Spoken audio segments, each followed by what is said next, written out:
My name is Philip Fielding. I am the co-head of emerging market debt at BMO Global Asset Management. I enjoy playing sports. I play tennis, I cycle.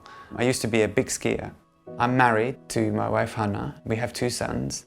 Around Easter time in 2016, I fell ill with what I thought was the actual proper influenza, proper flu. In fact, I've never felt this poorly in my life. And on Sunday, in fact it was an Easter Sunday, not wanting to wake the family, I took a taxi to a local hospital here, where at some point I was admitted into accidents and emergency, and then later transferred into intensive care because I was suffering from a septic shock.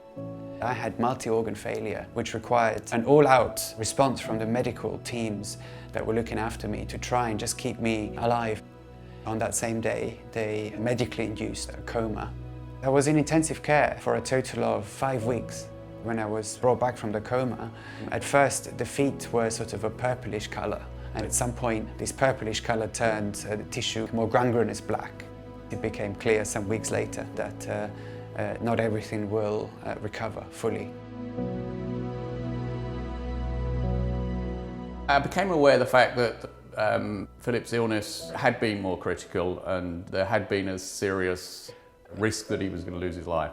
From the moment I saw Philip in hospital, he was so grateful to be alive, and whether he was going to lose his limbs or not lose his limbs, or what the challenges were that were ahead of him, he was just so grateful to be alive.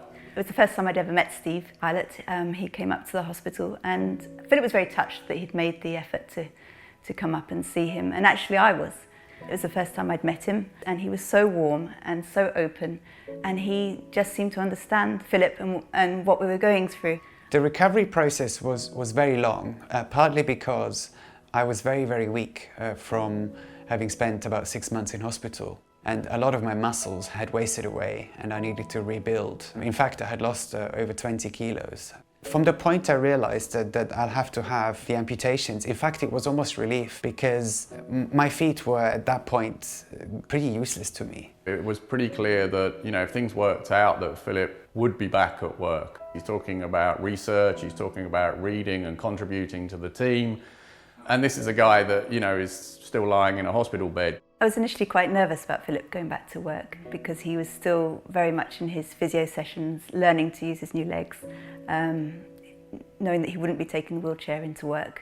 He didn't want the rest of the world to see him as disabled, so he was very keen that he would hide his prosthetics under his suit. Learning to walk is very, very difficult on prosthetic legs. It took me about 3 months to take just a few small steps unaided. And it took me around 6 to 8 months to comfortably walk down a flight of stairs. From an HR point of view, they started to think about the logistics of Philip coming back to work, and such that when Philip said that he was ready to come back to work, that things such as providing him a parking space as close to the office as possible, reconfiguring the office layout for his team, making sure that he had a desk that would accommodate a wheelchair, all of those things were already being discussed. Going back into work was a pretty organic process for me because it was unusual for the firm, and they didn't really have anyone who had been through this process before.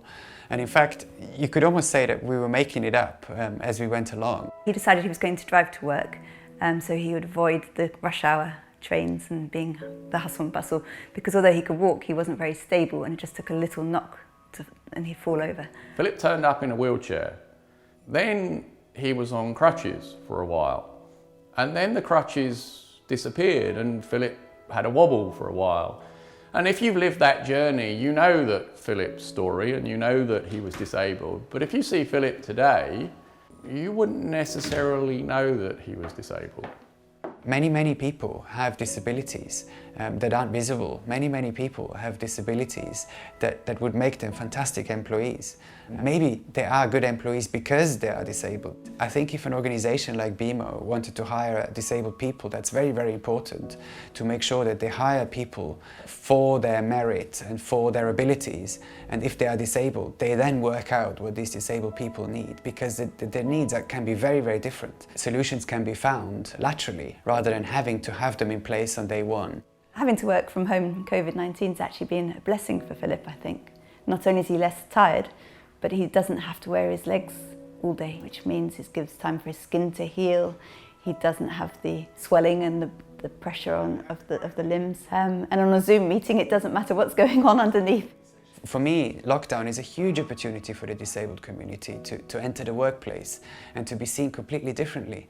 Because right now, a lot of able-bodied employees perform no differently to the way a disabled employee would perform, because the commute is reduced from a train journey to the trip from the bedroom to the study. We've learnt a lot already from Philip's situation, but as Philip evolves in his career and as he reflects more on what we could have done better, he's already helping us with recruitment in terms of how do we attract more candidates with disabilities.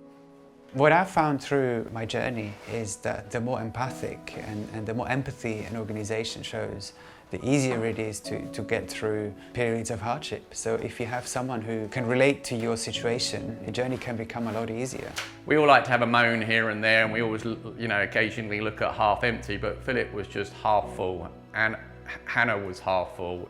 This was a guy that was faced with losing his limbs, but he didn't know exactly the extent of the limbs. But actually, it didn't matter to him at the time. He was so happy to be alive. And part of that was clearly, he was happy and looking forward to what his life was going to bring.